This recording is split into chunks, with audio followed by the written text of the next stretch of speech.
মাঝে একটু মেয়েকে মায়ের কাছে রেখে আমি একটু দরকারেই বলতে পারো বেরিয়েছিলাম। ওই যে রাস্তার ওপারে দাঁড়িয়ে আছে ওটা হলো আমার বয়ফ্রেন্ড, আমার পাড়ায় তো তাই জন্য মুখটা ঢাকা দেয়া। না না, পার্টস অফ জোক। আমার বর এইভাবেই মুখ ঢাকা দিয়ে থাকে, শীত গ্রীষ্ম বর্ষা সব সময়। গাড়ি চালালে ও কখনোই মুখ খোলা রাখে না, মুখ মাথায় হেলমেট ওর মাস্ট। এটা কিন্তু খুব ভালো একটা মানে স্বভাব বলতে পারো। আর মানে এটা সব সময়ের জন্য, মানে কাছাকাছিও যদি কোথাও যায় ও সবসময় কিন্তু এভাবে মুখটা ঢেকেই রাখে। মুখ একদম, মাথা তো থাকেই, হেলমেট টেলমেট দিয়ে একদম কিন্তু ঢেকে থাকে। তোমরাও কিন্তু এভাবেই রাস্তায় গাড়ি চালিও, সব দিক থেকেই এটা সেফ। গেছিলাম আমাদের পাড়ারই মন জিনিসের একটা দোকানে। ও বাবা, মন জিনিসের সামনে দাঁড়িয়ে আবার গাড়ি স্টার্ট দিল। কোথায় যাচ্ছে না, আমাকে খাওয়াতে হবে। ওকে কি আনাড়ি আবদার বলো। অফিস থেকে ও ডাইরেক্ট আমাকে নিতে এসেছিলো বাড়ির সামনে।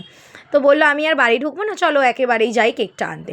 কিন্তু কেকটা আনতে গিয়ে তো আমি পড়লাম ঝকমারিতে, আমাকে নাকি ওকে খাওয়াতে হবে। চলো খাইয়েও দিলাম মোমো আর ফিশ ফ্রাই। তারপর আমরা দুজনে মিলে আবার চলে এলাম মন জিনিসে। আমাদের বাড়ির সামনেই এই মন জিনিসের আউটলেটটায় অনেক রকম ভ্যারাইটি কেক পাওয়া যায়, যেখানে ও বলছিল এই রেড ভেলভেটটা নিতে। বাট রেড ভেলভেট প্রত্যেকবারই মায়েদের অ্যানিভার্সারিতে কম বেশি নেওয়া হয়, তাই আমি বললাম না, এটা বাদ দিয়ে একটু অন্যরকম কিছু নেব। তো আমি এখান থেকে কোন কেকটা নিয়েছিলাম তোমরা দেখি গেস করে বলতে পারো কি না। তো এখান থেকে একটা কেক মায়েদের জন্য আমরা নিয়েছিলাম। আর বাড়িতে তো মন সবসময়ের জন্য পড়ে থাকে, তাই খুব বেশি দেরিও করিনি। আর এটা আমার বাড়ি থেকে মানে জাস্ট 5 মিনিটেরও রাস্তা না গাড়িতে। তো নিয়েই চটপট করে আমরা কিন্তু একটু এদিক ওদিক দেখে ও বিলিং কাউন্টারে দাঁড়িয়ে বিল করলো, এবং কেকটা হাতে নিয়েই কিন্তু আমরা দুজনেই চলে গেলাম একদম তড়িঘড়ি বাড়িতে। কারণ কি, মেয়েকে বাড়িতে রেখে এসেছি, বেশি দেরি তো করা যাবে না। তাই বাড়ির উদ্দেশ্যেই কিন্তু আমরা রওনা দিলাম, আর কোনো দিকেই কিন্তু আমরা তাকাইনি। আর এই যে কেকটা কিনতে এসেছিলাম, এটা আমার মা বাবার ছিল বিবাহবার্ষিকী।